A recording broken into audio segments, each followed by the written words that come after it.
I'll introduce myself first and foremost.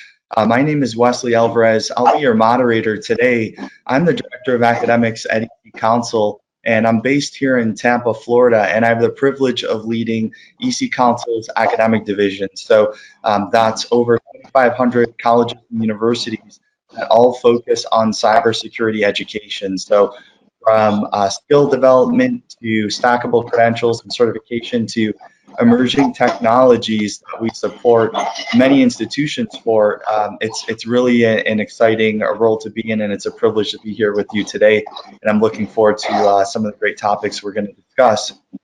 And I wanted to really, again, say it's a privilege to be here with a respected group. I know we have vice chancellors of Indian universities along with an admirable group of panelists. And I did want to specifically say thank you to the Association of Indian Universities for taking the important initiative to organize this panel discussion for the vice chancellors of universities in India in collaboration with EC-Counsil. Today's topic is, as you know, extremely relevant, the role of universities in skill development for cybersecurity. So we're really excited to get started. Also, I wanted to welcome Dr. Pankaj Mittal, the Secretary General of the Association of Indian Universities, for the opening address. Thank you, Mr. Wesley, for your kind words and the nice introduction for me. A very good afternoon to all the respected panelists, Wesley and the Honorable Vice Chancellors who have joined us today. We have with us very eminent people. We have with us the Chairman of the AICT, Professor Anil Sahasrabuddhe sir. We have with us Chairman of the National Board of Accreditation, Professor K.K. Agarwal sir. We also have with us Shri Narendra Nath, who is the Joint Secretary, National Security Council Secretariat. We also have Ms. Rama Vedashri, who is the CEO, Data Security Council of India. Mr. Shyam Madlikar, President, Group CTO, Geo Mobility Reliance is also with us. And above all, Professor M.M. Pant, who is known for his research in AI, technology, data security and all. So he is also with us. So a very warm welcome to all the panelists and all the participants. Grateful to EC-Counsil for holding this particular webinar on behalf of AIU, especially Mr. Jose Kurian, who has been very, very helpful and very, very forward-looking for this particular webinar. And thanks to all the participants for joining. Now when we come to cybersecurity, we all know that technology is taking the center stage in all our efforts or even education today. So even if you go to National Education Policy 2020, you will see that a lot of technology is being recommended for use both for teaching, learning, research, collaborations, everything. So technology is being used to a very large extent. But along with the use of technology comes the issue of cybersecurity. We are every day seeing the types of frauds which are being committed. We are every day seeing the way the websites are being hacked or the portals are being hacked or the issues with regard to, say, data privacy and all. So therefore, it is very important that in our universities and colleges, the faculty as well as the students are sensitized as well as taught about cybersecurity. So there are 2-3 ways in which we can be doing this, sort of creating the sensitization and learning on cybersecurity. For example, one is that some bit of cybersecurity, the basics of cybersecurity, the essentials of cybersecurity, they should be known to all the students, be it a science student, humanities student, technology student, medical student, everybody, not only them, their parents, their families, their friends, everybody should be knowing about that simple essential of cybersecurity. So for that, we need to bring a change in the curriculum of the entire I should say in all the programs which are being taught in the higher education level, even at the school level, that the basic essentials of the cybersecurity are known to all. Second, we should be able to create, because the future is different. We are talking of fourth industrial revolution, fourth educational revolution. So the future will be different. In future, the universities will be maybe in the ground campuses as it is right now, but there may also be universities in the cloud. There may be teachers employed in various universities, there may be teachers in the cloud. And when that happens and so much of technology is being used, then there will be a problem of cybersecurity even in day-to-day life, and which will be handled by the experts who are looking after that. Therefore, onus lies on our universities to create experts who are experts in cybersecurity, so that one, if something happens, they are able to take care of. But before that, they should arrange the things in such a manner that prevention is there. That means these type of security issues are not there at all. So therefore, then the universities have to train experts also. They have to create experts also in cybersecurity. At the same time, they have to take care of the students on the whole for basic essentials of cybersecurity.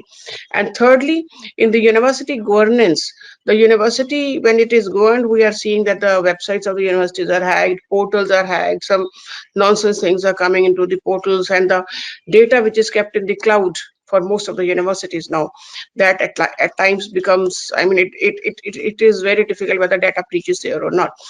Therefore, it is very important that the university administration, the leaders of higher education, the people who are managing the university, they should also be trained in cybersecurity so that they can ensure that in the university governance, the cybersecurity issues do not crop in. What type of firewalls they have to use, how they have to protect their websites or portals, all that has to be told to them.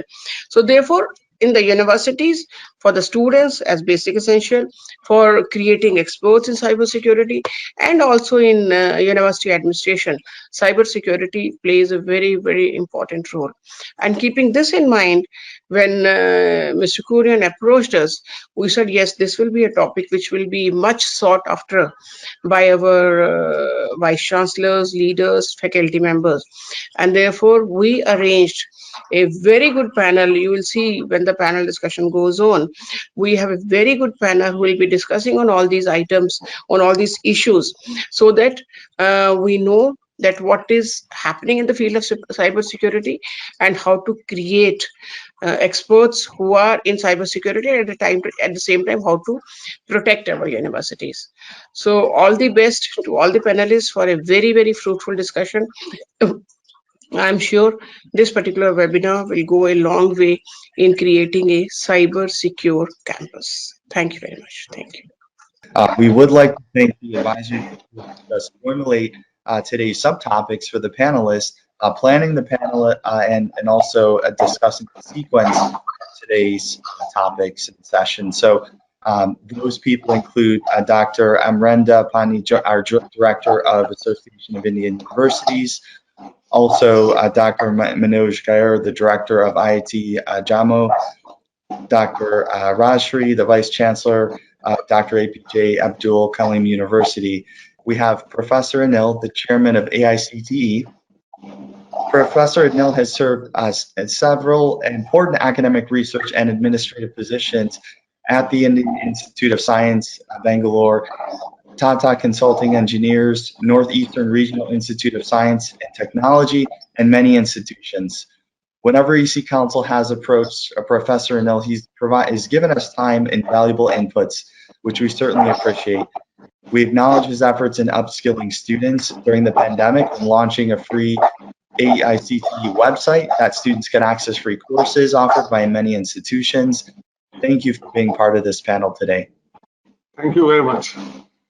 Mr. Narendra Nath is working as Joint Secretary for the National Security Council Secretariat with responsibilities for coordinating and monitoring implementation in matters of cybersecurity research and development and overseeing activities by different entities of India in the government, public and private sectors. He's also involved in the international bilateral and multilateral relations in various international fora. Prior to his role, he was Deputy Director General of the Department of Telecommunications within the Government of India, with responsibility for formulation and implementation and matters pertaining to telecom network security in India. Thank you for being on a panel today, Mr. G. Narendra Nath. It's a privilege to be with you. Thank you. Excellent. Next, we have Professor K.K. Agarwal, Chairman of the National Board of Accreditation. Professor Agarwal is a former founder and Vice Chancellor of the GGS Indra Maharashtra University in Delhi, and former chairman of the Board of Governors in MNIT in Jaipur. He has published 400 papers and authored books valued and read globally. Thank you for being on today's panel, Professor. Thank you so much. Thank you so much. It's a pleasure. Next, we have Mr. Rama Vedishri, the CEO of Data Security Council of India. DSCI, under her leadership, is pursuing a cybersecurity industry growth charter to turn India into a global hub for cybersecurity. Prior to moving to DSCI, she was vice president, MassCom, leading all initiatives in domestic IT, e-governance, and smart cities, among others. With a rich and varied experience of over 30 years in industry, she has extensive stints in NIT Technologies, Microsoft, and General Electric. I did also read about her passion for running and participation in international running events, which I am also an enthusiast as well and an active runner. So it's a pleasure to be here with you today. Thank you for being on our panel. Thank you, Wesley. Thank you for having me. So next we have Professor M.N. Pant, a former Pro Vice Chancellor at ITG-NOU. Professor is a PhD in computational physics from IIT Warwick and an academic with over 50 years of postdoctoral teaching and research experience both in India and abroad. He's been a Pro Vice Chancellor at Indira Gandhi National Open University and faculty at IIT Kanpur MLNR Engineering College, Allahabad, and visiting faculty at University of Western Ontario, Canada, and he has been a visiting scientist at European research centers in Italy, England, Germany, and Sweden. It's interesting to note that he also practiced as a lawyer in Allahabad Court before taking up academics. Thank you very much for being on today's panel, Professor M.N. Pant.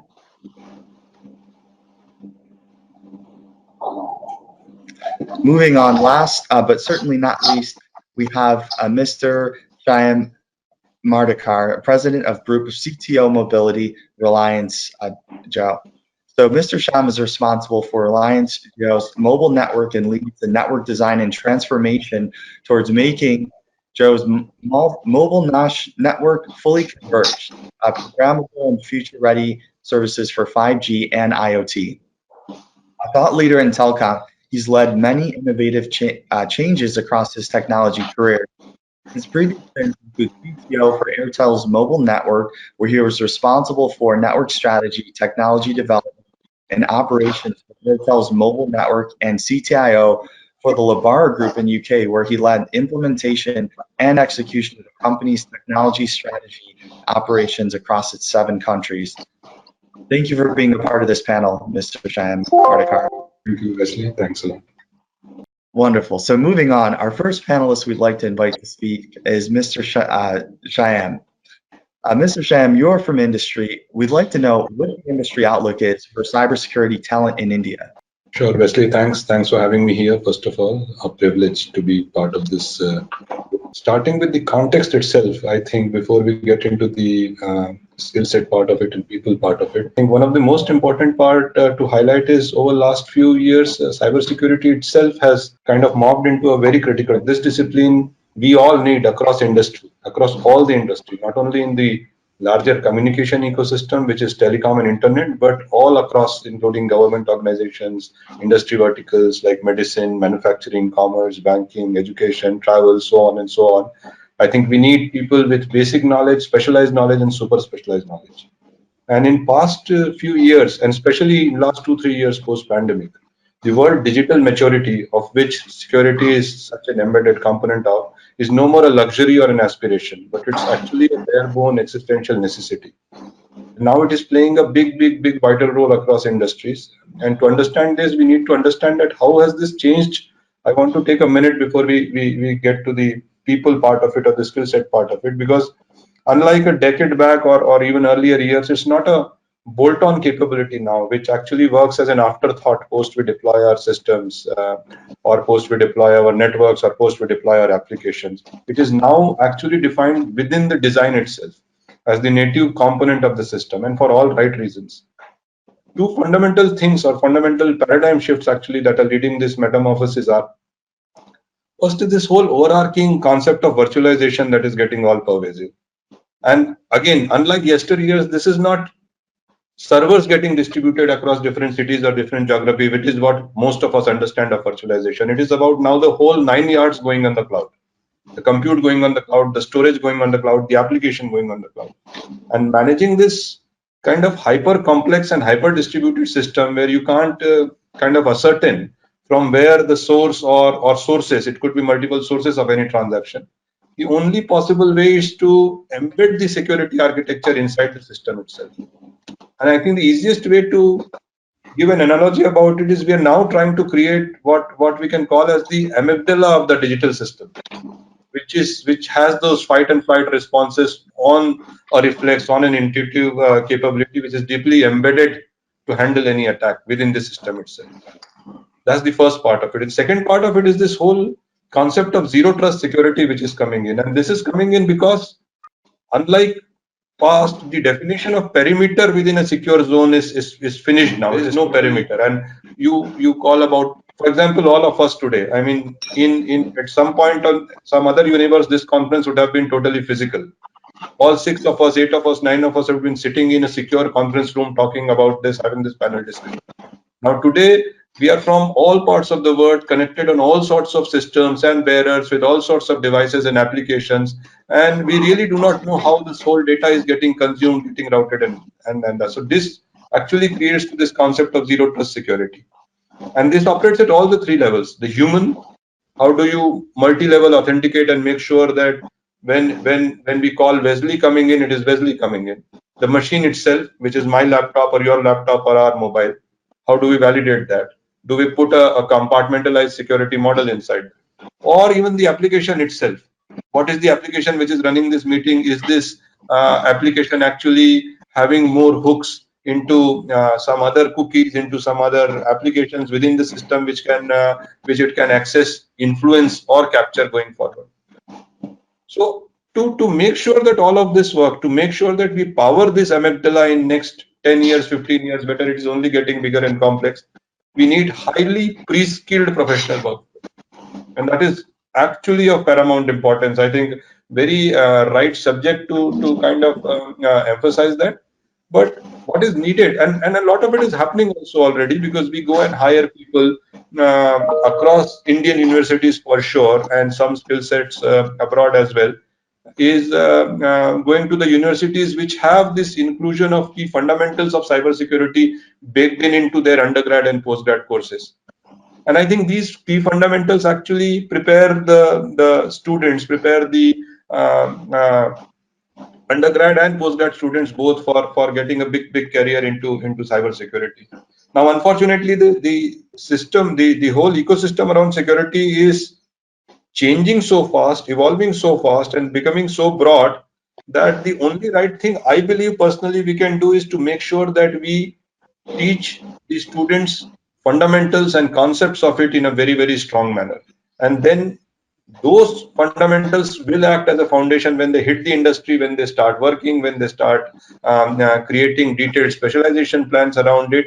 They will be used for them to kind of manifest their skill sets into specific domains, be it about policy on security, be it about operation on security, creating SOCs, those security operating centers, be it around ethical hacking, vulnerability and risk analysis and penetration testing and all those kind of things, even designing of security components within digital systems, into platform, into cloud, into network functions, for example, a next generation mobile network like 5G, for example. How do we do this? The only big suggestion I have towards that is, while we prepare these courses, we need to prepare these courses with a very defined outcome, saying that if these 2 minors, if I may use that word, or if these 2 credits somebody is taking, these are 2 certifiable skill sets he's kind of getting aligned to, so that it does not become as a and pardon my using the word, a bookish knowledge about cybersecurity. That will actually go a long way. And teaching these outcome-based courses with the right set of rigor and right set of expertise, that will create this workforce, highly skilled workforce for future needs. And again, last but not the least, Wesley and the panelists here, this will also include a very deep collaboration between industry experts and academics for obvious reasons.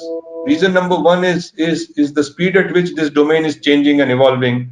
I think it's very difficult to keep a tab sitting in a school or a college on what's happening all around, because it's changing as we speak.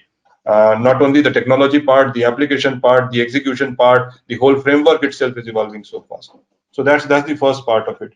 The second part of it is it will actually make them see what is happening in real life. Because the case studies will be real, the teaching methodologies will actually anchor on what has happened and what is happening. And fortunately, in this whole digital domain, one thing which I keep on highlighting is the affinity towards digital resources for all our students is already maximized.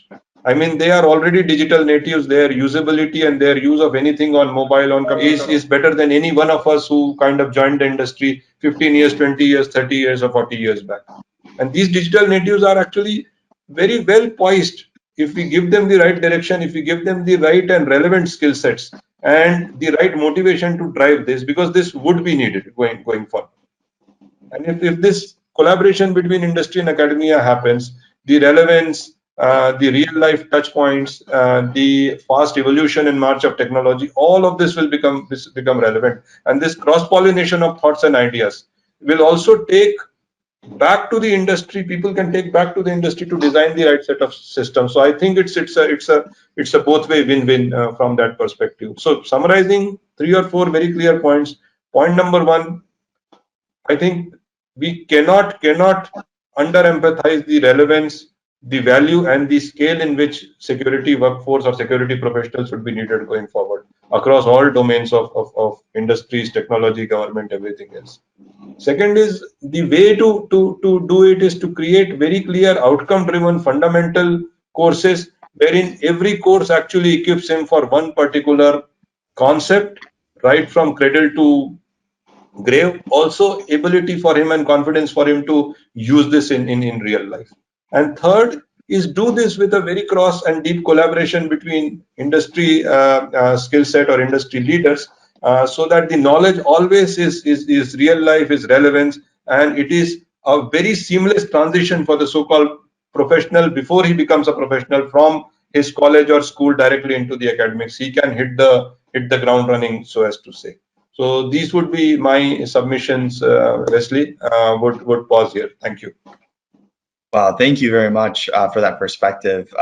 Some great things you just mentioned that I can really relate to personally is the approach of cyber fundamentals across various domains, not just in IT and computer science, cybersecurity, but in so many other business domains as well. You know, that's something we actually see quite often in education trends and models. Even post-pandemic, when we were seeing different types of accounting programs have forensic accounting, or different types of criminal justice programs have IT forensics programs. So I can really resonate to what you had just mentioned, and also the clear expectation to define those outcomes and make sure those students are building confidence along the way, and you have an industry to back those specific outcomes and say, hey, these skills and these demands are in. So really thank you for that perspective. That was excellent. Thank you very much. Okay, moving on to our second panelist, Mr. Narendra Nath. Mr. Narendra Nath, you have a vast experience in telecom and networks, and now you're the National Security Council Secretariat. We'd like to understand the NSCS vision and action plan in dealing with cybersecurity in India. Thank you. I was just listening to Mr. Shyam, and he really provided, good context to the panel discussion that we're going to have. The wide-ranging asks, if you may, of what is required to ensure cybersecurity, both in terms of ensuring what type of infrastructure is required, what type of skill sets are required, and the type of manpower that is required.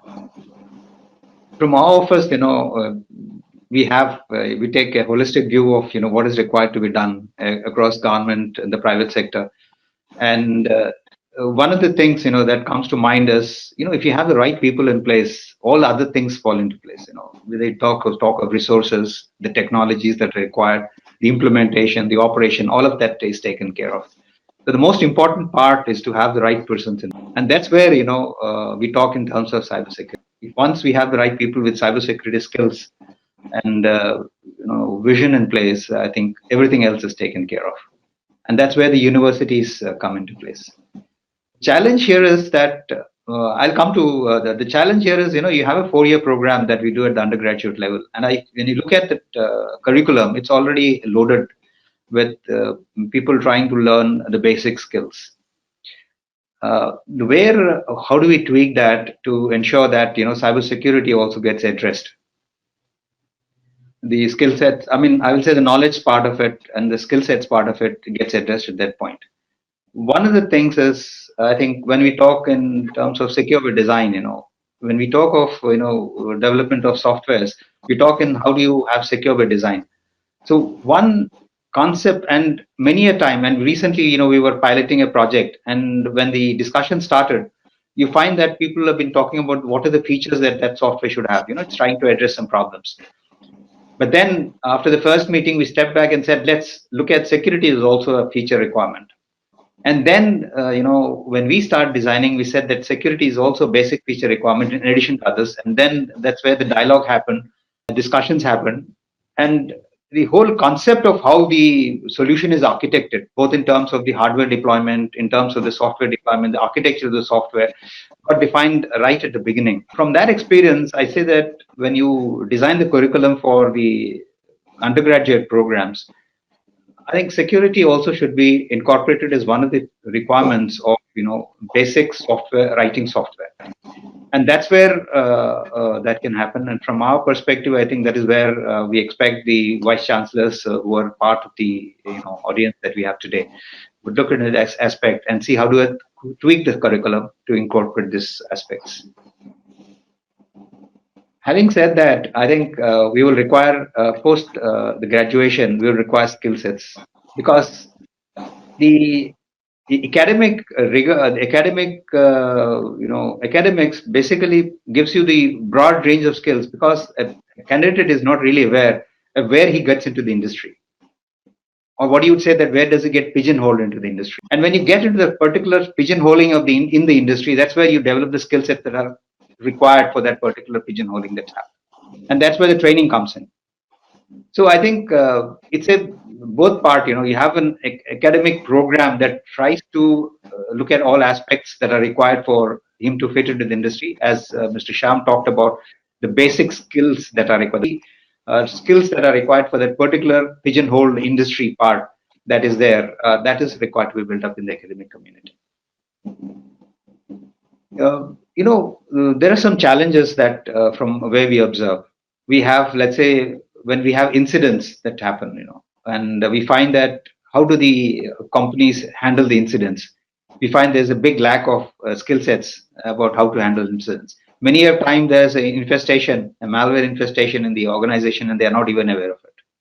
We find that the CERT India, the Computer Emergency Response Team India, gives advisories, and we find organizations don't have the capability to ingest that advisory and then take corrective actions. So that is required to be addressed. So basically, these skills, and I think this is post or the graduation part of it. This might require to be developed. But I think if you look at the 4 years, it's a holistic view you have to take. Right from whether some of the basic computer skills that are there, are you going to push it back towards the schools, so that at the high school level, as Mr. Shyam said, that cyber is now is a horizontal, that's across all sectors, and these are basic skills like writing, reading, and mathematical skills which are there, which we teach in schools, and based on over which then you have a college education. You're not going to teach children who come into college how to basically communicate. Communication is something the schools are expected to take care of. Of course, we find there are some deficiencies there, and then the colleges are having to address that part, where the school should have taken care of that. The basic computer skills are something that, because it's in horizontal now, I think maybe some of that might require to be pushed into the school curriculum, so that we can decongest the graduate curriculum and then incorporate these elements which are there. so that we have this secure design and implementation and operation risk analysis, all of these skill sets that are required that can be taken care of that. I think with these brief remarks, I'll stop. Excellent, thank you. Yeah, excellent perspective there. Especially a couple of things that I want to just focus on. The basic skills, starting with those basic skills, but also starting at the curriculum design level, and oftentimes at a high school level, with those students who can learn how to write software early, who can really have kind of a well-balanced curriculum in their program, so they get to the point where they have the basics, but they're also teachable and they're able to train on other elements. They continue their profession. So, very wonderful perspective there, and thank you for your response. Excellent. So moving on to our third panelist, Professor KK Agrawal, Chairman of the National Board of Accreditation. It'd be wonderful to hear from you about the role of accreditation in cybersecurity within an education scenario. Thank you, Wesley, for the opportunity, and nice to be a part of this great panel discussing one of the most important subjects of the day on cybersecurity. Before I come to the topic assigned to me on role of accreditation in cybersecurity education, I'll just take a minute on the overall topic of the webinar. That's the role of universities in skill development, which includes cybersecurity as one of the aspects. I think universities in India particularly, and abroad also to some extent, but more so in India, we have been somehow believing that skills is beyond us. It should be formal degrees only, which is the domain of the universities, and that is where we probably lost sight of some of the very important aspects. And it is only now, after NEP has been announced, National Education Policy, that it has been focused that skills is an integral part of the total education. And therefore, today we talk about skills quite a bit. For example, I think in any webinar you attend these days, there will be people talk about AI, data science, 3D, AR, VR, and all that. But I also agree with I think an observation which Mr. Shyam made. Unless you really decide what the outcome has to be, there will be no purpose. And if we take it as a buzzword, as I think somebody mentioned, then probably we'll be going away from the subject. We will have to decide what level and where. And also, I think it's a misnomer to believe that cybersecurity can be taught only to computer science people or information technology people, because there are different levels of or different shades of cybersecurity which have to be brought into focus. And this concept that only computer science people have to do cybersecurity will again do more damage to the subject than the real subject itself. So my first take would be that cybersecurity is a discipline by itself. It may not be able to convert itself into a 4-year degree course right now, but as Mr. Narendranath said, it could be a PG program, or it could even be a minor. Now AICT has put a lot of majors and minors, so it could be a minor specialization worthwhile.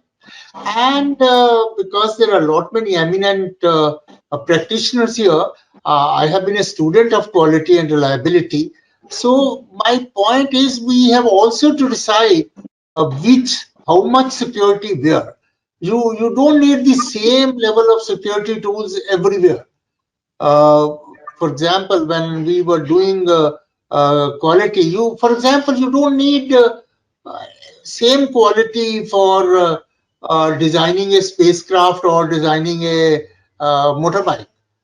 Similarly, when you come to cybersecurity, how much security you need where, that will decide the outcome of the cybersecurity professional which you need, and that will in turn decide the outcome of the cybersecurity course which you are trying to promulgate. Having said that, as far as accreditation is concerned, at the moment, I don't think country has any mechanism built in for formal accreditation of specialized standalone programs like cybersecurity.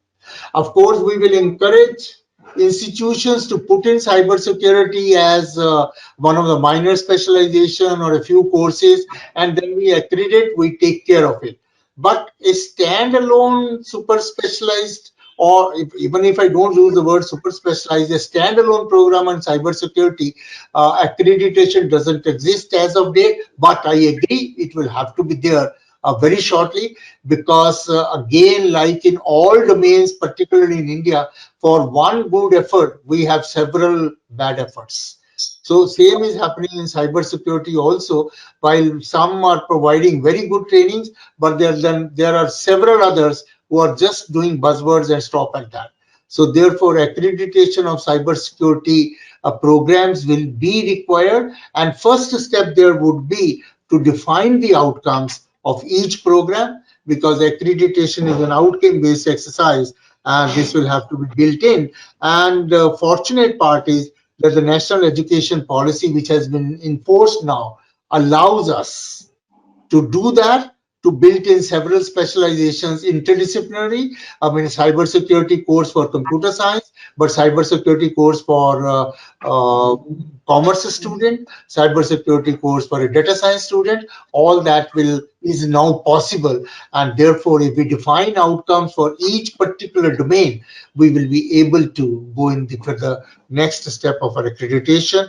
I think for the time being, I make these observations, and then if there are any discussions, we'll come in. Thank you once again.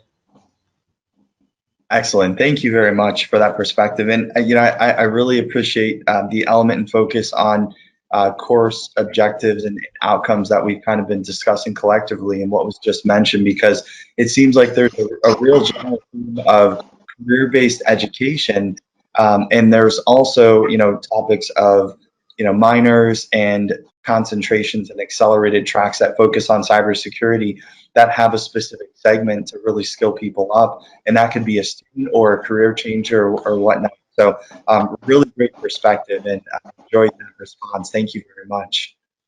Thank you. Wonderful. So moving on to our fourth panelist, Professor Anil, Chairman of AICTE. We'd like to hear from you about the challenges and issues in cybersecurity in higher education in India. Thank you, Wesley. It has been a wonderful panel discussion, starting from Shyam and then Narendranath and then now Professor Agarwal speaking on all aspects. So there is much less to be talked about various issues which are there at our end. But nevertheless, this is a very important aspect, like what Narendra said, that like 3 R's. Now today, computer education, cybersecurity education is becoming part of the school education. In the new education policy, they have already decided to have AI being taught at the school level itself. And therefore, when such students who are well prepared come into the higher education, our job is little bit much easier. But our real challenge comes from our faculty who have been there for more than 2 decades, 3 decades, who are trained in whatever subjects they learned at that point in time, are not capable of handling many of these things. And rightly said by both Shyam as well as Narendra and Agarwal ji that things are changing so rapidly that while we are speaking, there is some new change which would have happened. And unless one is a lifelong learner, learning to learn and lifelong learner, we will not be able to catch up. And our teachers are not in that habit, and therefore bringing them into that track is the biggest challenge which we face. And therefore, while on one side, what Professor Agarwal said, we have already introduced that there can be minors other than major. Major may be in computer science or civil engineering, chemical, mechanical engineering, but all of these students can take a minor in cybersecurity. They can take a minor in AI. They can take a minor in IoT. They can take a minor in robotics. All of these possibilities have already been evolved in the last 3 years. But we found again back to square one that our teachers were not trained.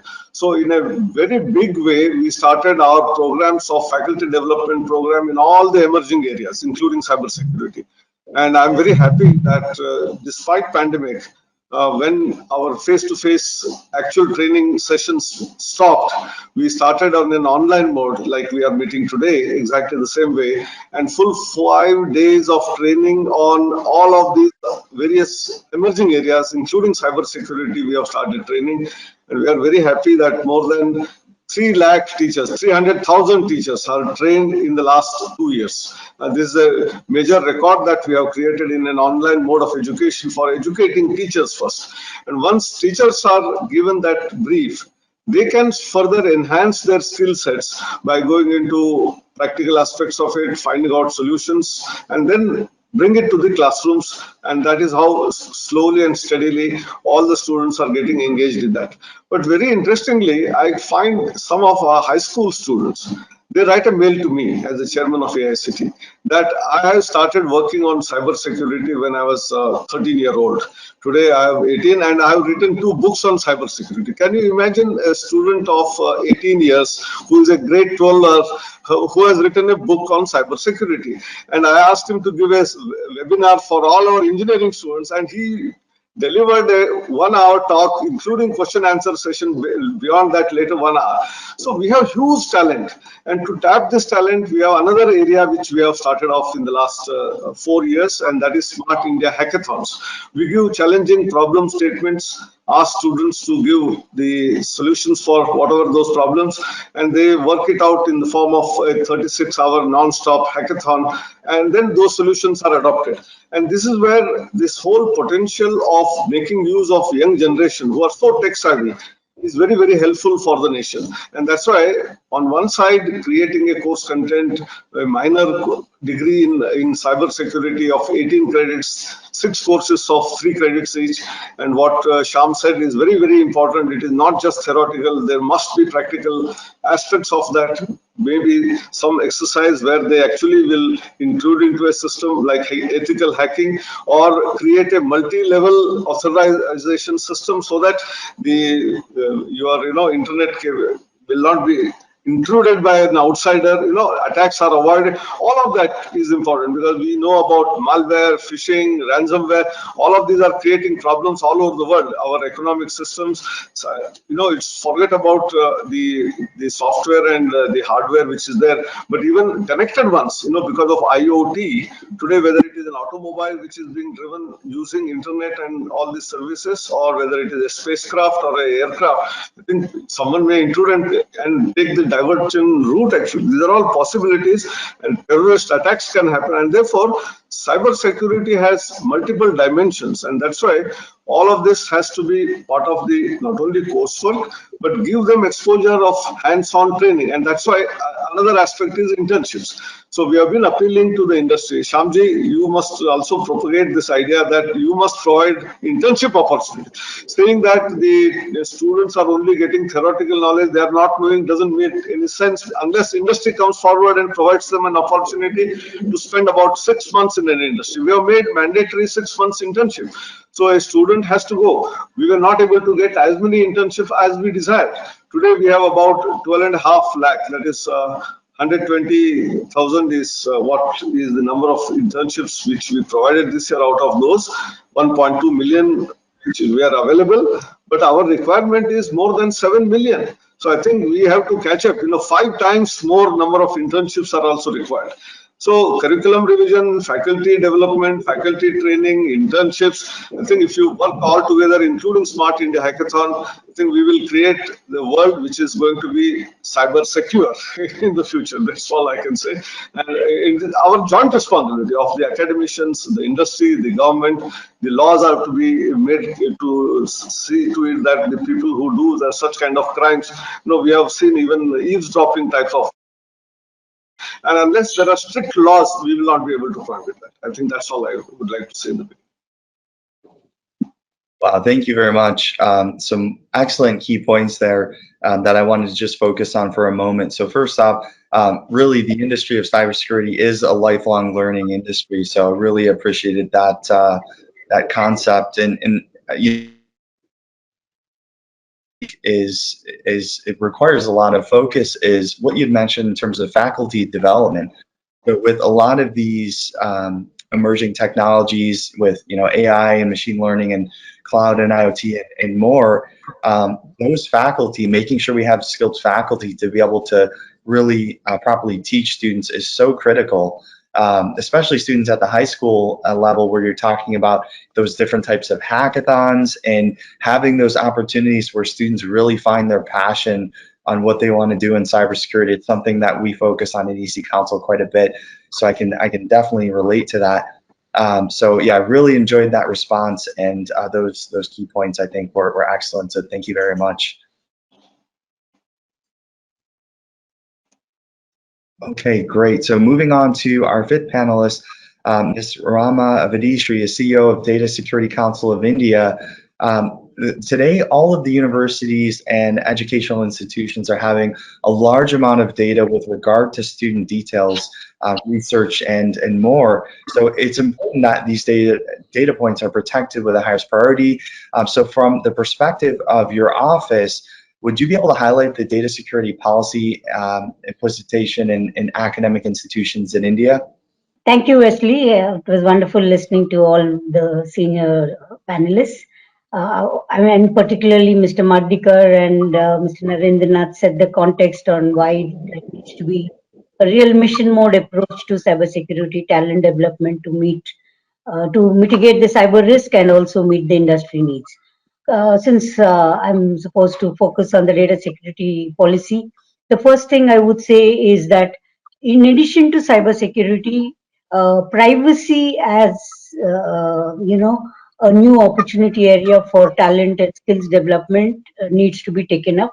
We are beginning to see so many engineering colleges now at least come up with BTech cyber, MTech cyber, right? And a lot of PhD students also getting churned out. But now I think there also needs to be a mission mode approach to privacy curriculum development, faculty development, because as India is at the cusp of having a privacy legislation, right, that demand also will grow.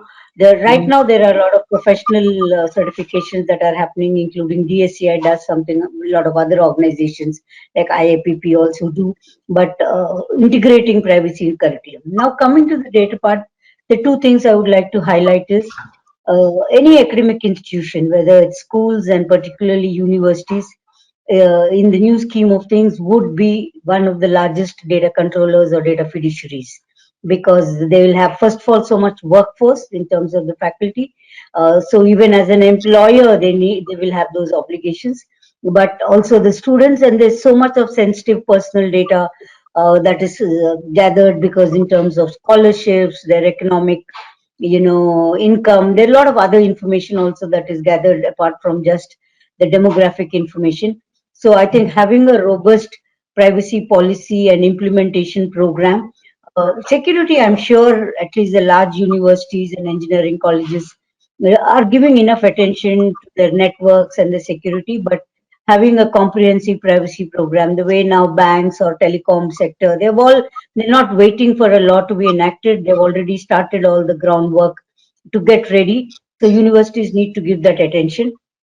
Another thing is, in the post-pandemic, a couple of last 2 years, we see a lot of academic workloads moving to the cloud, right? Including research workloads, because it's now difficult for researchers to go to a particular academic institution and go ahead and do that research, right? So it's all happening virtually. It's happening on the cloud platforms. Academic institutions are collaborating, and some of them are very strategic research areas. So it's not so much data security, but I'm talking about universities and premier research institutions and engineering colleges giving attention to cyber security and its implementation internal to the institution, in addition to the faculty development and curriculum and launching new courses and specialization courses. Both need to be given attention, because there's so much research in strategic areas. We are also seeing academic institutions partnering with startups worldwide, or startups with some incubation centers. What is the kind of security that is getting implemented? Because even if you look at digital library projects, all of that is now everything has gone virtual, right? In terms of data, I would say academic institutions, a lot of them are public sector institutions also in India. I think attention to privacy and rolling out the training programs for their own faculty and staff, awareness for their students. Particularly, I think a lot of obligations will be there on these institutions whenever the law comes up in India. There is news today that probably it's going to get further delayed, but whenever the law comes up, academic institutions collect a lot of personal data, right? Including, women students. How do they go ahead and implement that? I think that needs attention. But I would say a bigger priority for academic institutions is, in addition to cybersecurity, look at privacy as a different discipline and stream and build that curriculum, because every company in India, every vertical in India will have to go deep into data protection and privacy. And what is the enabling technologies for privacy protection, right? Because it's no longer privacy is a policy and a process. You need technology solutions and products. We have this mission in DSCI saying that think privacy, think technology. So while there is a lot of attention to cybersecurity innovation, product development, incubating startups, that momentum has grown quite well in India. But in terms of privacy and technology development, so how do we get more researchers who are going to build technology products and solutions specific to privacy and data protection is another thing that all universities and AICTE can give focus to. Wow, excellent. So yeah, and the really interesting thing is a lot of the work that we do with existing colleges and universities, we've started to see a number of these courses that are supporting data, securing data sets and protecting data sets, and much more, and personal data. And noticeably, a lot of these university standards have also been more focused on protecting their student data. Platforms that they log into, to the even the textbook and courseware type of resources and cyber ranges. All really data privacy is everything in those realms. So I really appreciate that response. Great perspective there. Okay, moving on to our final panelist, Professor M.N. Pak, former Pro-Vice Chancellor of IGNOU. From our previous panelists and various important topics, with your experience over years in academia and even now connected with technology domain, what are your thoughts on today's overall? Yeah, so thank you very much for making me part of this discussion. And I'd like to build on all these eminent speakers have said before and probably propose a new idea. So actually, if you recall, the first issue was that universities earlier didn't deal with skills. They said we deal with knowledge, skills as somebody else. But you see, computer security is such where knowledge and skills are intertwined. So you need to know about RSA algorithm and RSA methods or Euler algorithms and factoring prime numbers to do security. So practice is linked to theory very intimately. And that's why it belongs to the domain of the universities. And as people have said, since these things will be very rapidly changing, it is only universities that can keep up with those things. So it is squarely a topic for the university. But the interesting point is, and I'm again building on what people have said, a layer of this part has been, in a sense, solved by so-called professional cyber specialists, and etc., etc. What I want to do is add two things, something below, something above. Now, one thing is very clear, the cyber security is no longer a specialist concern, it is everybody's concern. So just like, for example, we saw in this COVID, it was not only the medical profession which was concerned, everybody was supposed to have a COVID appropriate behavior. Wear a mask, do this, keep, etc., etc. So everybody has to have a cyber safe behavior. And that is one part which I think everybody is striving for. And that has to be brought in to the first year of college and possibly even into school leaving level.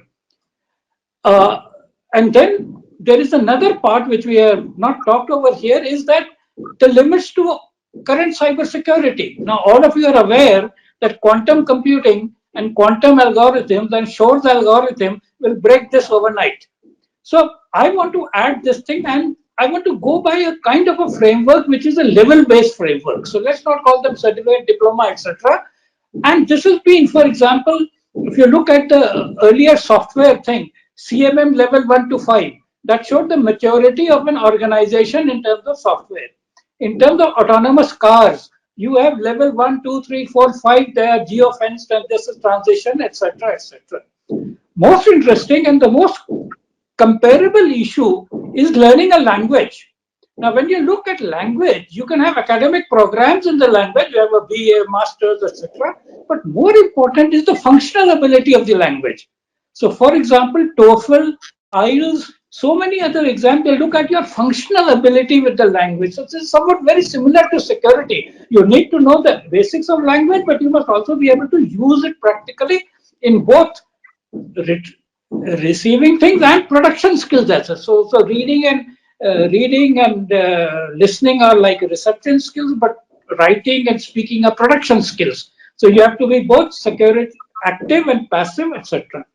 So what I'm trying to say is, let's create a framework which is a level-based framework. And as I said, in language, for example, in European languages, you have CEFR, so which says A1, A2, B1, B2, C1, C2. In many academics also, we used to have A, B, C, D, E, F, then A plus, A minus, B plus, B minus, and so on. So I am suggesting, let's say a 9-level framework for the cyber issue. The first 3 levels are cyber hygiene. So let's not confuse cyber hygiene with cyber professionalism. So first 3 levels are cyber hygiene, how to manage to do basic security, etc., etc., which should be for everybody, and as we have been saying, across all people. There need not even be IT professional. Even if you're a bank clerk, you must understand cyber hygiene, that I don't share my password loudly with my colleagues, etc., etc.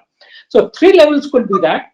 4, 5, 6, 7, 8 could be a standard professional thing, CISSP, our own things, etc., etc. And a 9th level needs to be introduced, which is the breaking down of current this thing, which I'm talking about, is quantum cryptography and quantum solutions. Now, we all know that one night disappeared, because the moment you are able, so we know that, for example, you have the Euler algorithm for factoring prime numbers in a classical computer, you have Shor's algorithm for a quantum computer.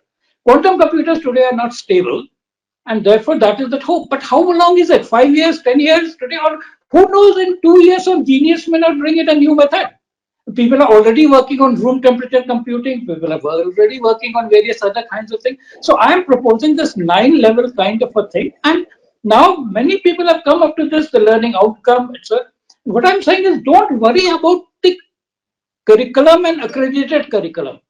Create standards for verifying and validating at which level you are, and let them learn by whatever means, including geniuses like Dr. Sahasrabudhe was talking about. I don't know whether it's Ankit Fadia or somebody else, but there will be people who will do it very early, there will be people who will do it late in life.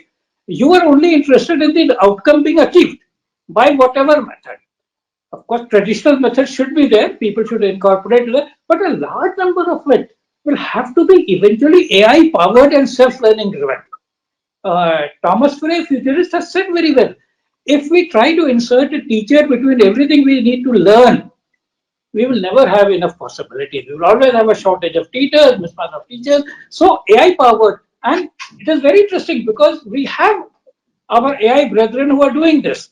Now, you know, Duolingo is a method of learning almost any language with AI, new UI, new UX, and so on. So we should collectively create ourselves to create something, and then people can add on to it, whether a human touch is available, whether internship is available, whether a fellowship, they can keep on doing that. But almost the design should be that anyone on his own, supported by AI and the pedagogical techniques, should be able to reach whatever is the required level of an cyber safety understanding, and then move on to that. So this is the key idea, and I think we have all the competence to make it happen. And this is the right time to make it happen, because we're already talking about government, private, industry partnership, and this is in the best interest of everybody. So I think I will stop here, and I'm very happy to build on any of the details that are there. Excellent. Thank you so much. Some really great key points there. I think just focusing on, knowledge, skill, and ability but also, appropriate behaviors, which I think is a key part as well. So you give an example of, how everyone kind of adjusted to COVID and wearing masks and things that we had to do. Cybersecurity and cyber safety on campus, regularization is just as important and should be taken. So really appreciate that and the framework that you'd outlined, because in education, it's all about those exact types of frameworks, setting those frameworks as a means of not only grading students but also identifying talent. So when we have students going through university programs, we may be able to properly place them based on their talents to future employers. So I really appreciate that perspective, and thank you very much for that response. So once again, thank you for all of the panelists and your responses and answering those questions. Some really great perspective discussed up until this point. Now, here's kind of, I think, also another exciting time for us. So now we have kind of an open group discussion, and I've outlined just a few key points based on some of the feedback that has been discussed today. And I'd really like to open it up to the group, whoever would like to answer first on some of these topics. But the first one I wanted to cover is, based on everything that we just discussed, what do you think are, if we had to narrow it down to either 2 or 3 key components that universities need to focus on in terms of cybersecurity skill development today that would make a difference in the next couple of years? What would those, a few elements be that would really transform a university program and also the experience for students? If anyone has I think we should make at least one mandatory course on cybersecurity, the full awareness. Simple things like not sharing the password, changing the password at regular intervals is also not done by many students and faculty. So I think basic awareness about cybersecurity is important. How data intrusion can take place, how speed of data is happening. Today we talk data as the new oil, new gold. So that very importance of that data on one side and security of that is very vital and important for all students to be aware of. Then as far as other students are concerned, they may take some electives and enhance their knowledge in terms of creating new solutions for problems that we are facing. But essential thing is each university, whether it is engineering or non-engineering, everyone should know and be aware. Because today, even our the vendor who sells vegetables on the street, the maid servant, they have a mobile and they know how to operate and transact business in terms of payment through payment gateways. So the basic thing has to be understood right from school to college to university. I think that's what my call on this.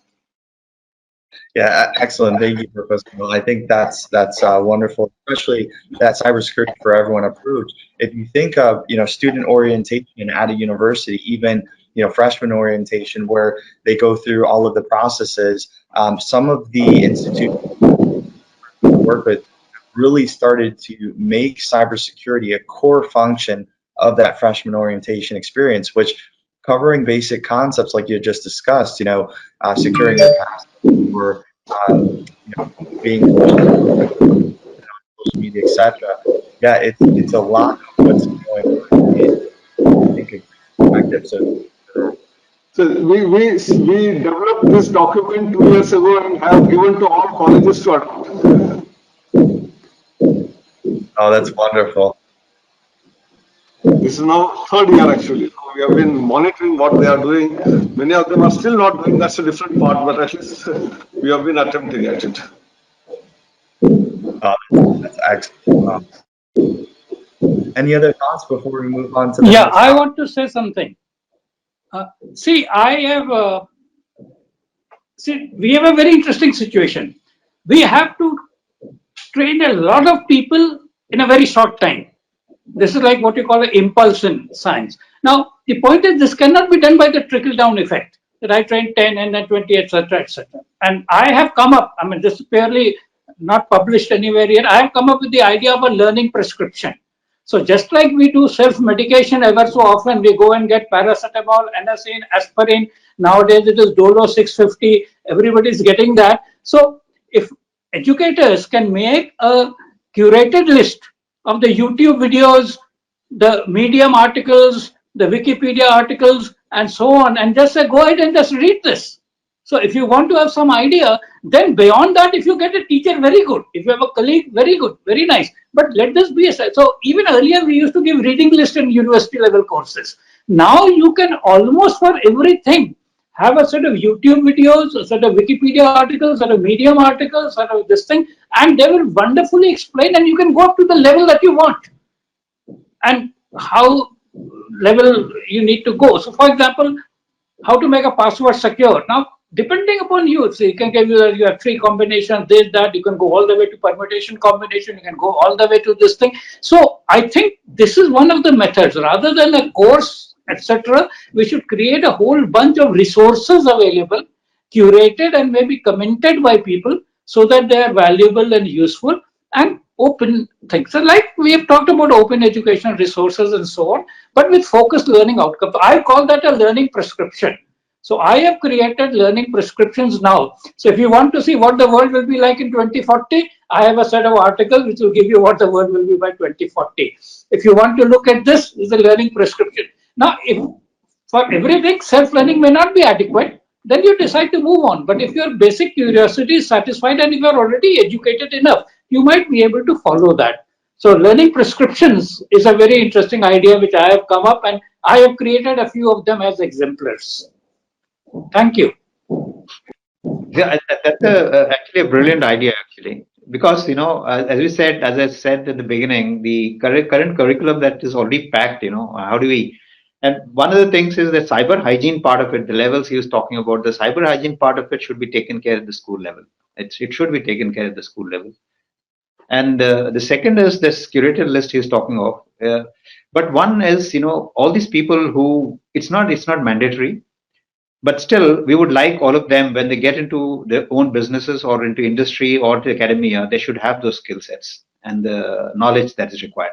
How do you ensure that? If you just make it, you provide this list. Maybe we could say that we have a certification program which is separate from this list, and then we have a mandated certification program which evaluates people and then gives them a particular level of knowledge and skills that then can be evaluated by recruiters for the jobs.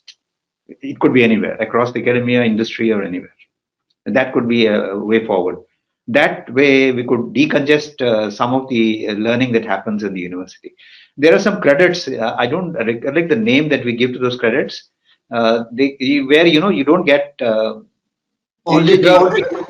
are called audit courses. Audit courses. Audit courses. Audit courses. Audit courses.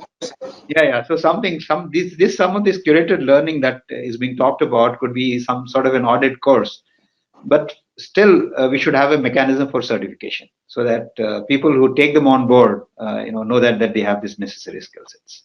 Sir, we do have a platform called the National Educational Alliance for Technologies, where a lot of such short courses of 2 months, 3 months duration, which are all certification oriented, are onboarded after due certification that they are good, and students can take them at their choice. These are available.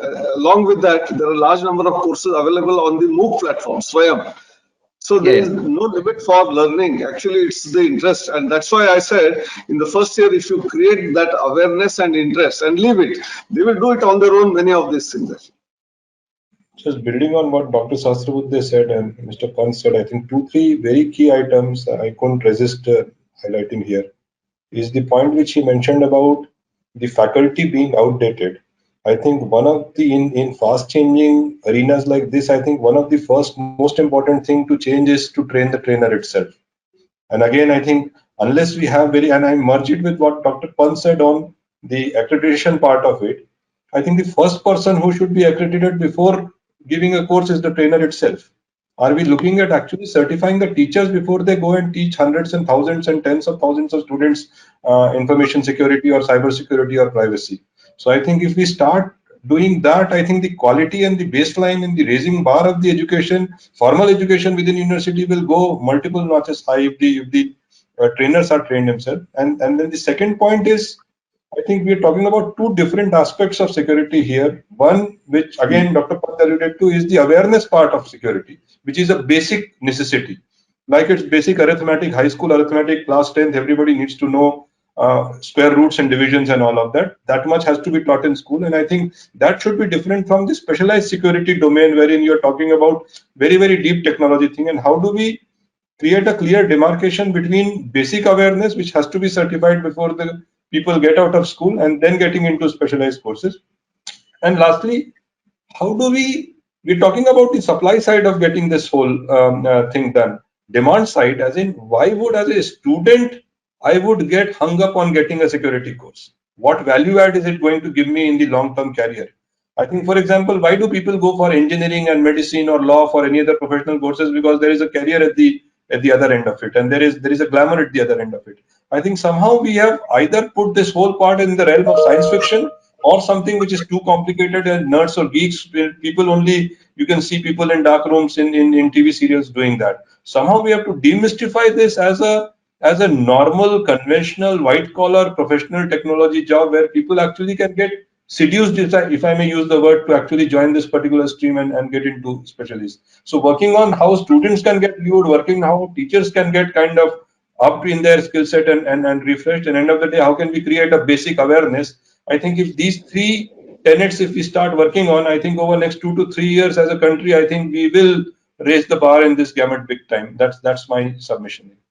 Yeah, to add to all this, I only feel that this will be possible if we take up the responsibility of spreading awareness and then leave it to each institution and each student what to follow, whether he wants to do audit course, credit course, 1 credit, 2 credit, so on and so forth. And also, I think there has to be built-in flexibility for the faculty, because if we insist on academic qualifications for the faculties in most of the universities, as has been the trend so far, then several courses, I know one of the best ranked universities in the world which offer a certificate course in ornamental horticulture.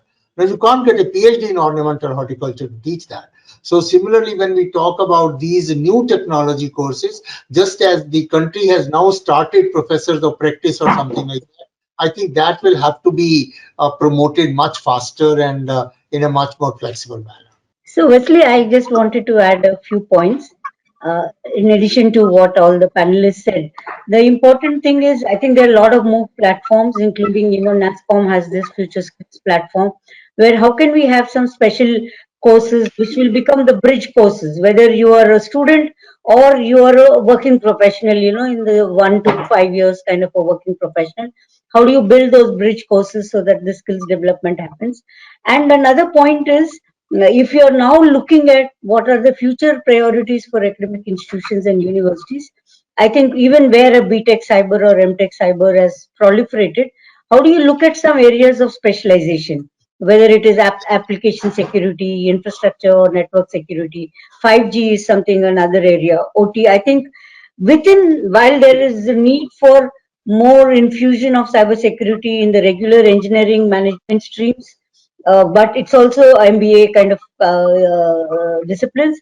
But within BTech Cyber, MTech Cyber, some modules in specialization is important, maybe in forensics, maybe in network security, OT security. So that I think is the need for, we understand that Ministry of IT, which works on this information security education awareness program, in which all the many engineering colleges and universities participate. The phase 3 of the program, which is going to be starting very soon, is looking at this kind of specialization, including vertical specialization. So I hope that happens.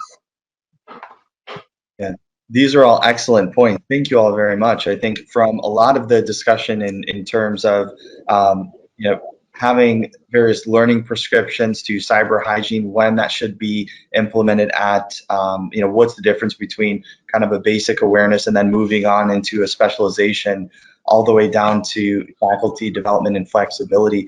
I mean, these are all critical elements of how we can really transform some of the cybersecurity education landscape, and I think it's really exciting. So, on the topic of skill development too, as these students are going through and say we have these areas of interest that they're going through their basic kind of cyber hygiene and then moving on towards their kind of core competencies, at what point the next topic is really focused on cyber competitions and hackathons.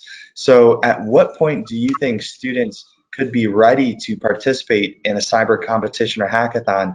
And I will say, having worked with a lot of schools and universities across the world, what we often see are students kind of nervous as to start their first competition at various levels because of the unknown. How well are they going to do, or are they ready? Are they prepared?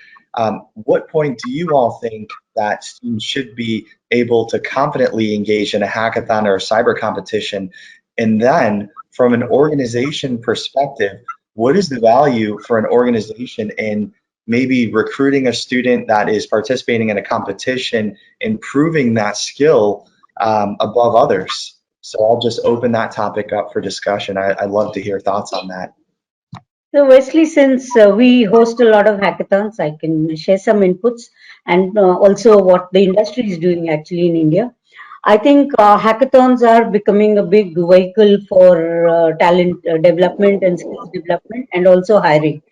We, in fact, host a national hackathon and many others verticals. We've done it like for smart cities. IT Kanpur is partnering with some of our industry members, and also DSCI is a partner there, where we are doing specific hackathons. Every institution is doing. Mostly it's happening with undergrad and graduate students, right? Some of our industry members, what they're doing is they're doing hackathons as one of the talent acquisition strategy for cyber particularly. They host many city level, regional level and national hackathon. Most of our services members are doing, and some of the global corporations, now even banks are participating in that. Very clearly the top, they decide that the top 10, top 20 offers will be made, and that's part of the hackathon construct, including maybe prize money. So more than prize money, recently a center in Hyderabad did an AppSec hackathon, application security hackathon, and 4 global corporations, GCCs in Hyderabad, were partners to that with while they would have given some funding as prize money, the main objective was to roll out offers to them. So particularly in cyber, I think hackathons are happening to acquire talent, and most of our large services companies are doing that.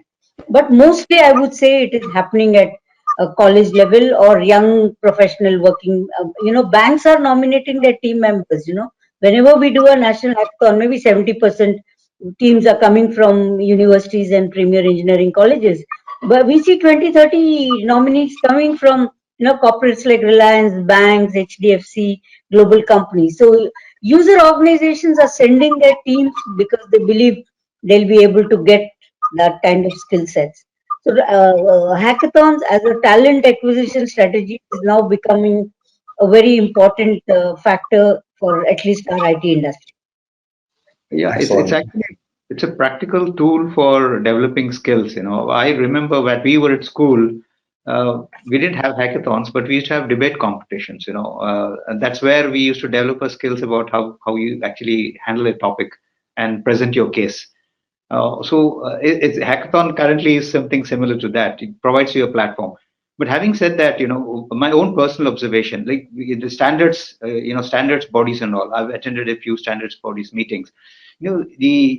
Before you start actually contributing to standards making, you find that getting to know how the whole process itself, it takes you a couple of meetings before you understand how the process works, and then you start feeling comfortable about contributing to standards. How do you interact with other people? Rama Vedeshri has been active in this area. A thought that comes to mind is the format of the hackathon itself. Is it a dissuading factor for some people who have not yet participated in a hackathon? I'm sorry, I'm asking a question. Oh. And is there a way that people get comfortable with the format of the hackathon before they start actually contributing on that, with their skill sets that are in that particular domain? Yeah, and that's a great perspective as well, because what I had mentioned before, part of it is kind of the fear of the unknown, but once a student starts to see how it's functioning, they build a little bit more confidence and warm up a little bit.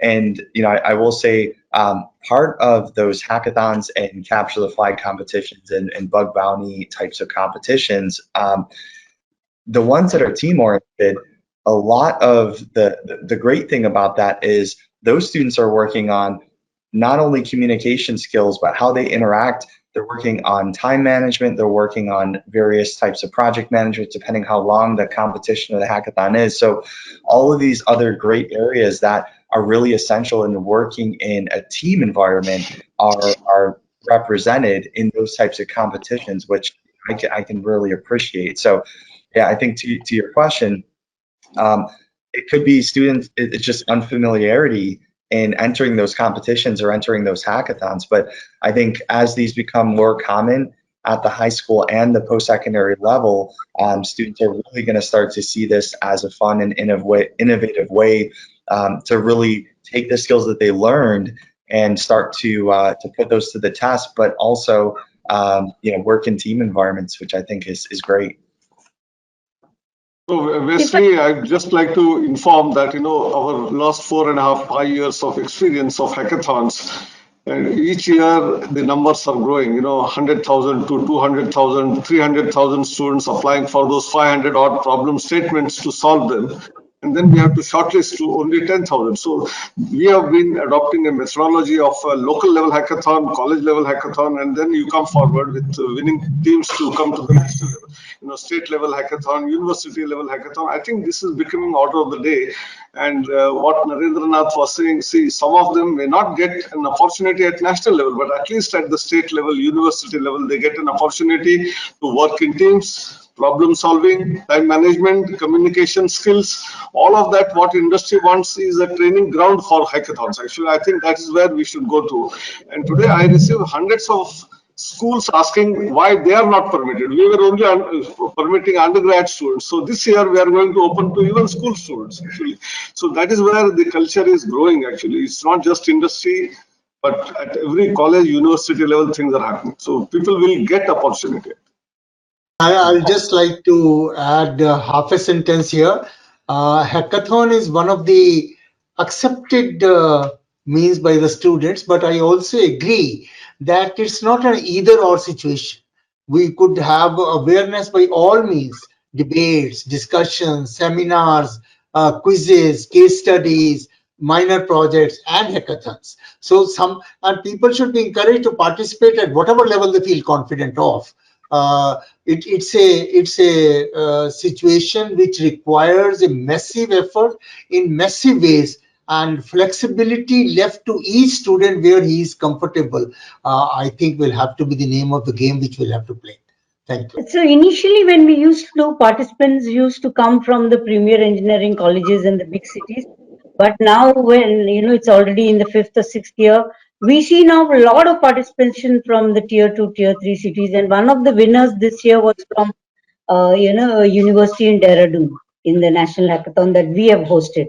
But one thing I must confess as a lady, we still see very few women engineering participants or women students coming in for any hackathon. I think that's a mindset and a perception issue we need to address, because somewhere hackathons have been equated with hacking and with people with a hooded thing. So even when we have 300, 400, we struggle. We do special outreach to have women candidates. We very rarely see women students coming for our national hackathons. Madam, we have a solution. What we have done is a team of up to maximum 6 students is permitted, of which at least one must be a woman, one must be a lady. All women team are allowed, all men team not allowed. This is a simple rule which we have followed. That's how we have got women participation to the extent of more than 30-35%. That's nice to hear. Great, yeah, all very relevant and exceptional topics. I did want to focus on one in particular, and this almost is outside of the direction of cyber, but it's still relevant. So when we were talking about team-oriented types of competitions and those students working together and really focusing on their communication skills, project management skills, and being able to delegate different tasks within a hackathon or competition. Those soft skills, as we say, are really essential and valued by employers, as we all know. So many of the new jobs that we're seeing, these emerging jobs in cloud and IoT, and so on and so forth, part of the trends that we're noticing are a very distinct request for those soft skills because employers know that those students are teachable. So on that note, as a group, what do we think are the top maybe 1 or 2 soft skills when entering the cyber workforce for a student? What would we recommend a student to have for those top soft skills that would be valuable for the employer and really suit them best as a potential employee in a future company? I think one of the most important soft skills is the listening skill, the ability to patiently listen to the other person before you respond. I think that's very important for people to. And the other is that, it's a continuous learning exercise and the skill to learn on yourself. And there are vast amount of resources that are available in the internet. Many of us on this panel, but we have learned, we haven't had formal training or any of the topics that we're dealing with currently. Most of the skills that we've learned are self-learned. I think all of them should learn this self-skill. But before I pass it on, I just want to mention one point, regarding this accreditation that's been talked about. We've actually tasked the NCIPC, this National Critical Infrastructure Protection Center, for looking at the type of skills that are required for protection of the critical information infrastructure, and also looking at the accreditation for of the training institutes and the faculty and the students also. So that is one program that's happening. The NCIPC has partnered with the QCA, the Quality Council of India, for working on that. They're currently doing that, and hopefully by the end of this year, we should have a framework in place, which should help employers and people also to acquire the necessary skills and get certified. I would say in terms of soft skills, to reiterate what Mr. Narendranath said, continuous learning should be in their DNA. It's not because, their employer is sending them for a training program or employer is mandating, so many hours or weeks of training in a year. Because particularly in cyber, if the candidate does not have the passion for learning in his or her DNA, there'll be a problem. The second one is, I think, a problem solving during a crisis. At whatever, even if you're an entry level, right?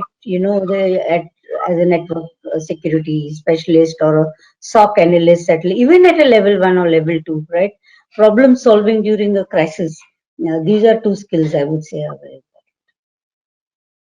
Yeah, that's an excellent point, especially when the pandemic hit. Most classes that were being implemented from on-site to virtual, in the amount of time it took to transition that, and there's a lot of burnout we experienced with faculty in transitioning all those classes and repurposing all of their lesson plans. A lot didn't have time to actually work on faculty development. So that's a great point. Those opportunities need to be encouraged and made available for faculty. So I completely agree with that. Excellent. So just a couple of minutes left. Any other comments?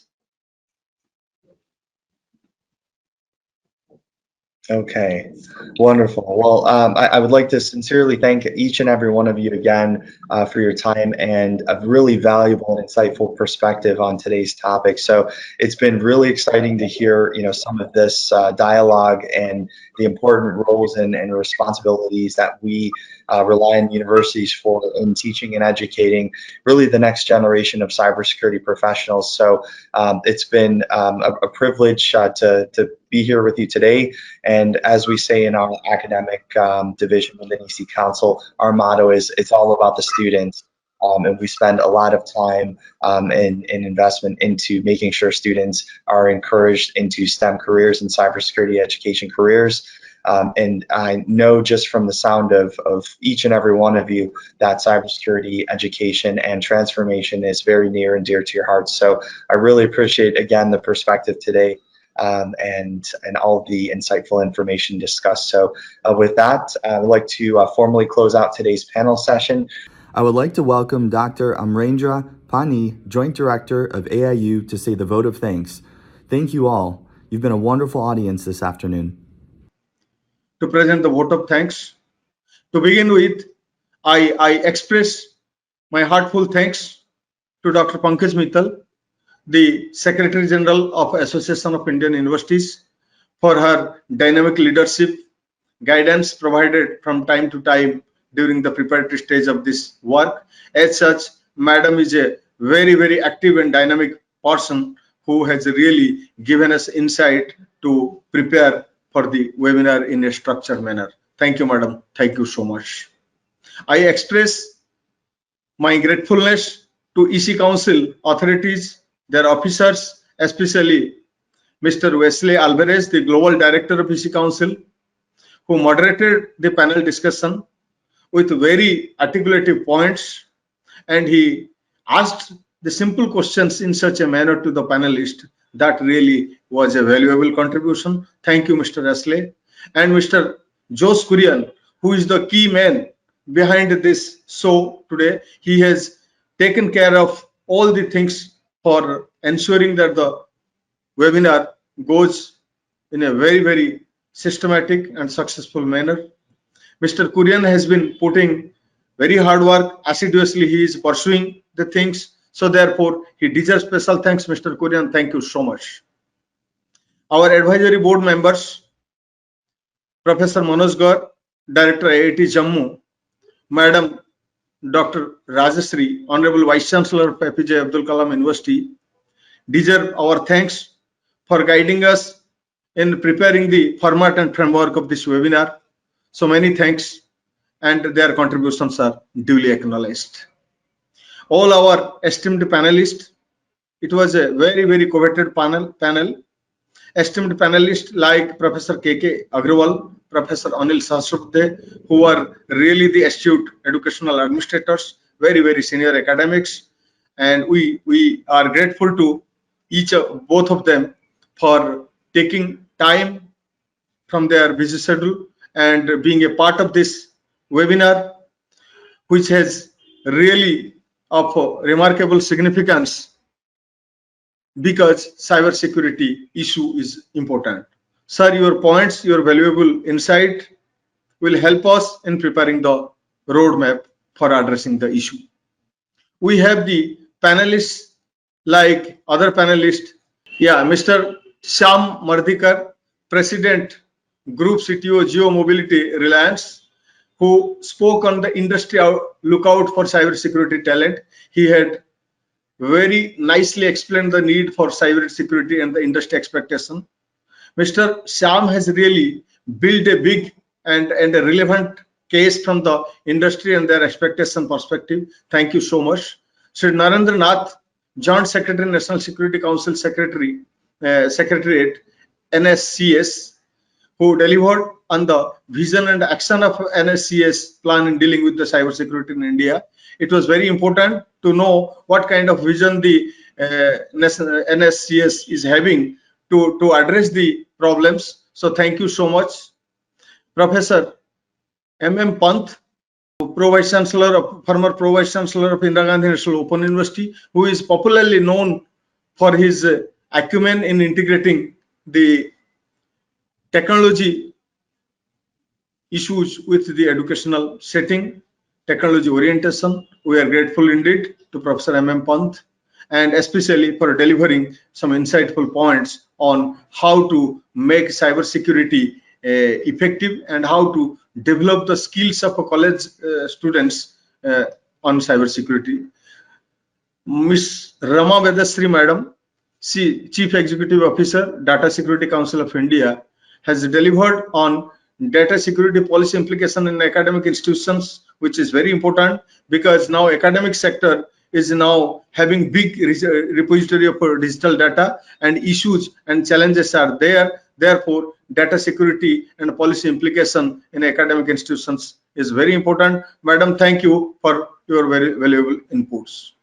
The advisory board members like Dr. Manoj Gaur and Dr. Rajashree and all other vice chancellors and the senior officers, those who have been congregated in this webinar today, we convey our heartfelt thanks to all of them for being a part of this webinar. And at the last but not least, each one who has immensely contributed for the stupendous success of this webinar, we are grateful to each of them. Thank you so much. Wanted to once again thank you for your time and perspective. And I look forward to future sessions and hope all of you have really a great rest of the day today. Have a Thank good you. day. Thank you. Thank you. Thank Great you day, all. everyone. Thanks a lot. Thank you.